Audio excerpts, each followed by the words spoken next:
हम लोग इस क्लास में इंग्लिश की बड़ी से बड़ी और कठिन से कठिन मीनिंग को बिल्कुल आसानी से पढ़ना सीखेंगे। और सबसे खास बात, जिन्हें बिल्कुल भी इंग्लिश पढ़ना नहीं आता, हम उन्हें इस क्लास में एक एक अक्षर को पढ़ना सिखाएंगे कि कैसे इंग्लिश में पढ़ा जाता है। तो चलिए फिर करते हैं शुरुआत। आपको खाली गौर करते हुए जाना है। जैसे यहाँ पे लिखा है IN, इससे हम लोग क्या पढ़ेंगे? इन। COM, अब आपको गौर करना है COM पर। अगर आपको इंग्लिश में कहीं पर COM लिखा मिले तो हम लोग COM को पढ़ते हैं कॉम। क्या पढ़ते हैं? कॉम। ये हमारा कोड है। अब सवाल ये है कि इंग्लिश में कोड किसे कहते हैं? तो कोड इंग्लिश में ऐसे अक्षरों का समूह होता है जो कि इंग्लिश की मीनिंग में बार बार आता है और हमको उसका सही उच्चारण नहीं पता होता। तो हमें काम करना है कोड पे। देखिए, COM का मतलब होता है कॉम, और कभी कभार कम भी पढ़ते हैं, लेकिन यहाँ पर क्या पढ़ेंगे? कॉम। इन कॉम, PEP, इन कॉम्पी, TEN, 10, CE, इसे पढ़ेंगे सा। यहाँ पर आखिरी में लिखा है ई। मैं आपको बता दूं कि अगर आपको इंग्लिश के किसी भी मीनिंग के आखिरी में ई लिखा मिले तो हम लोग ई का उच्चारण नहीं करते, हम लोग ई से पहले तक का उच्चारण करते हैं। तो हमारी पूरी मीनिंग क्या बनी? इनकॉम्पिटेंस। इनकॉम्पिटेंस। इनकॉम्पिटेंस का मतलब होता है अयोग्यता। जिसके पास योग्यता नहीं होती उसे हम लोग क्या कहते हैं? इनकॉम्पिटेंस। आगे चलते हैं, आगे वाली मीनिंग को पढ़ते हैं। यहाँ पर हमारे दो कोड हैं। पहला है CON, दूसरा है SION। CON को हम लोग पढ़ते हैं कन। क्या पढ़ते हैं? कन। कभी कभार कौन भी पढ़ते हैं। VER, वर। कन वर। SION, इसे हम लोग पढ़ते हैं जन। क्या पढ़ते हैं? जन। तो पूरी मीनिंग क्या बनी? कन्वर्जन। कन्वर्जन। कन्वर्जन। कन्वर्जन का मतलब होता है परिवर्तन। तो पूरी मीनिंग क्या बनी? कन्वर्जन।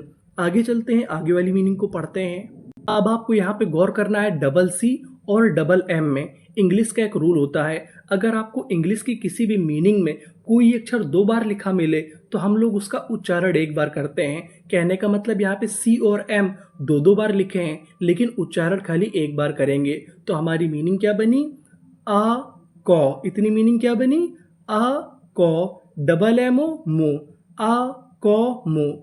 DATE, इसे क्या पढ़ते हैं हम लोग? डेट। पूरी मीनिंग क्या बनी? अकोमोडेट। अकोमोडेट। अकोमोडेट। अकोमोडेट का मतलब होता है स्थान देना। तो पूरी मीनिंग क्या बनी? अकोमोडेट। आगे चलते हैं, आगे वाली मीनिंग को पढ़ते हैं।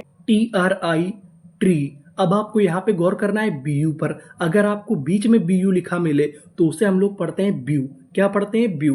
तो इतनी मीनिंग क्या बनी? ट्री ब्यू। TARI, टरी, और आखिरी में लिखा है ES। पूरी meaning tributaries. Tributaries. Tributaries. Tributaries का मतलब होता है सहायक नदी। पूरी मीनिंग क्या बनी? ट्रिब्यूटरीज। ट्रिब्यूटरीज। आगे चलते हैं, आगे वाली मीनिंग को पढ़ते हैं। FRA, इसे हम लोग पढ़ेंगे फ्रे। क्या पढ़ेंगे? फ्रे। मैं आपको बता दूं कि जो हमारा ए होता है वो ज़्यादातर एक ही मात्रा का काम करता है। तो इतनी मीनिंग फ्रे। GILE, इसे पढ़ेंगे जाइल। मैं आपको बता दूं कि जो हमारा ILE होता है इसे हम लोग पढ़ते हैं आइल। क्या पढ़ते हैं? आइल। तो पूरी मीनिंग क्या बनी? फ्रेजाइल। फ्रेजाइल। फ्रेजाइल का मतलब होता है क्षणभंगुर। क्षणभंगुर का मतलब होता है जो चीज़ आसानी से टूट जाती है उसे हम लोग क्या कहते हैं? फ्रेजाइल। MOBILE, इसे क्या पढ़ते हैं? मोबाइल। यहाँ पर भी आखिरी में लिखा है ILE, इसे पढ़ेंगे आइल। पूरी मीनिंग मोबाइल। पूरी मीनिंग क्या बनी? फ्रेजाइल मोबाइल, यानी क्षणभंगुर फोन। आगे चलते हैं, आगे वाली मीनिंग को पढ़ते हैं। यहाँ पर आपको गौर करना है TION पर। अगर आपको इंग्लिश में कहीं पर TION लिखा मिले तो हम लोग TION को पढ़ते हैं शन। क्या पढ़ते हैं? शन। ये हमारा कोड है। तो मीनिंग क्या बनी?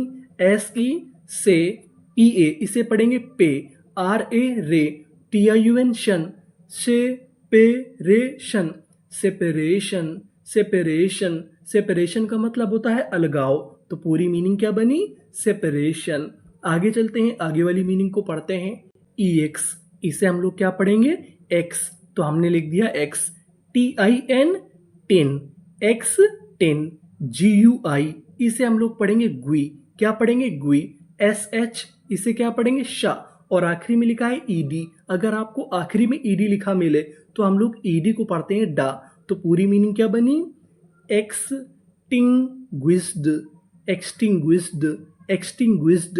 एक्सटिंग्विश्ड का मतलब होता है बुझा हुआ। तो पूरी मीनिंग क्या बनी? Extinguished, extinguished.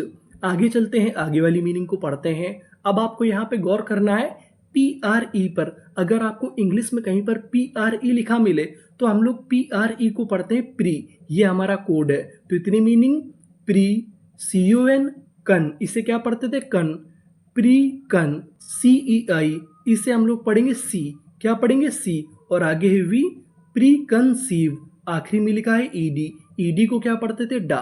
पूरी meaning pre conceived, pre conceived.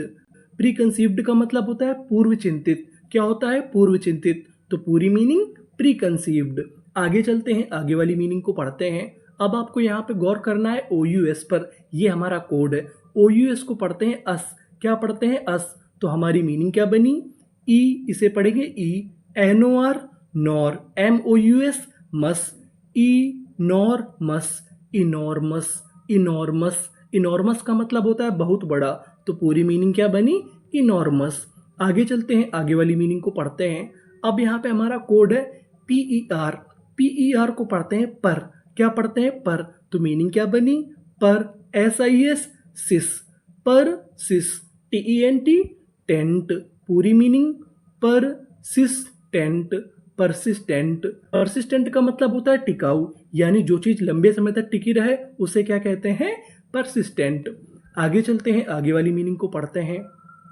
PA, यहाँ पर हम लोग PA को पढ़ेंगे पै, क्या पढ़ेंगे? पै, RA, रा, पैरा, MOUNT, माउंट, माउंट। पूरी मीनिंग पैरामाउंट, पैरामाउंट। पैरामाउंट का मतलब होता है सर्वश्रेष्ठ। तो मीनिंग क्या बनी? पैरामाउंट। आगे चलते हैं, आगे वाली मीनिंग को पढ़ते हैं। अब आपको यहाँ पे गौर करना है AU पर। अगर आपको इंग्लिश में कहीं पर AU लिखा मिले तो हम लोग AU को पढ़ते हैं ओ, क्या पढ़ते हैं? ओ, DA, इसे पढ़ेंगे डे, ओ डे, CIC, OUS, अस, ओ डे सी अस, ऑडेसियस, ऑडेसियस। ऑडेसियस का मतलब होता है साहसी, यानी जो व्यक्ति साहसी होता है उसे हम लोग क्या कहते हैं? ऑडेसियस। आगे चलते हैं, आगे वाली मीनिंग को पढ़ते हैं। CON, इसे हम लोग क्या पढ़ते थे? कन, तो हमने लिख दिया कन। FRON, इसे पढ़ेंगे फ्रन, क्या पढ़ेंगे? फ्रन, कन फ्रन। TED, इसे क्या पढ़ते हैं? टेड। पूरी meaning confronted, confronted, confronted. Confronted का मतलब होता है सामना होना। तो पूरी मीनिंग कन्फ्रंटेड। आगे चलते हैं, आगे वाली मीनिंग को पढ़ते हैं। DE, इसे पढ़ेंगे डी, PRI, प्री, डिप्री, VA, इसे पढ़ेंगे वे, TIUN, शन। पूरी meaning deprivation, deprivation, deprivation. Deprivation का मतलब होता है अभाव, यानी चीज़ों की कमी। अगर आपके पास चीज़ों की कमी है तो उसे हम लोग क्या कहेंगे? डिप्रीवेशन। आगे चलते हैं, आगे वाली मीनिंग को पढ़ते हैं। IN, इन, SU, इसे पढ़ेंगे सा। मैं आपको बता दूं कि जो हमारा यू होता है वो कभी कभार आ का भी काम करता है। वैसे तो ऊ की मात्रा का काम करता है, लेकिन यू कभी कभार आ का भी काम करता है। तो इतनी मीनिंग इन सा, डबल FI, इसे क्या पढ़ेंगे? फी। F हमारा 2 बार लिखा है, कितनी बार पढ़ेंगे? 1 बार। इन सा फी, CIC, ENT, एंट, इन सा फी सी एंट, इनसफिशिएंट, इनसफिशिएंट। इनसफिशिएंट का मतलब होता है अपर्याप्त, यानी जो चीज पर्याप्त ना हो उसे हम लोग क्या कहते हैं? इनसफिशिएंट। आगे चलते हैं, आगे वाली मीनिंग को पढ़ते हैं। RE, री, TA, इसे यहाँ पे हम लोग पढ़ेंगे टे, री टे, LI, ली, री टे ली, ATE, ate, retaliate, retaliate. Retaliate का मतलब होता है जवाब देना। पूरी मीनिंग रिटेलिएट। आगे चलते हैं, आगे वाली मीनिंग को पढ़ते हैं। COM, यहाँ पर जो हमारा COM है उसे हम लोग पढ़ेंगे कम, क्या पढ़ेंगे? कम। और M हमारा 2 बार है, कितनी बार पढ़ेंगे? 1 बार। और आगे लिखा है EN, तो इतनी मीनिंग क्या बनी? का मैन, DA, इसे हम लोग पढ़ेंगे डे, BLE। अगर आपको इंग्लिश में कहीं पर BLE लिखा मिले तो हम लोग BLE को पढ़ते हैं बल, ये हमारा कोड है। पूरी मीनिंग क्या बनी? Commendable, commendable, commendable. कमेंडेबल का मतलब होता है तारीफ योग्य, यानी जिसकी तारीफ की जा सके उसे हम लोग क्या कहते हैं? कमेंडेबल। आगे चलते हैं, आगे वाली मीनिंग को पढ़ते हैं। INNVIV, इन वी, SI, इसे हम लोग यहाँ पे पढ़ेंगे जी। कभी कभार हम लोग SI को जी पढ़ते हैं। क्या पढ़ते हैं? जी। BLE, बल। पूरी meaning invisible, invisible, invisible. Invisible का मतलब होता है अदृश्य, यानी जो चीज दिखाई न दे उसे हम लोग क्या कहते हैं? इनविजिबल।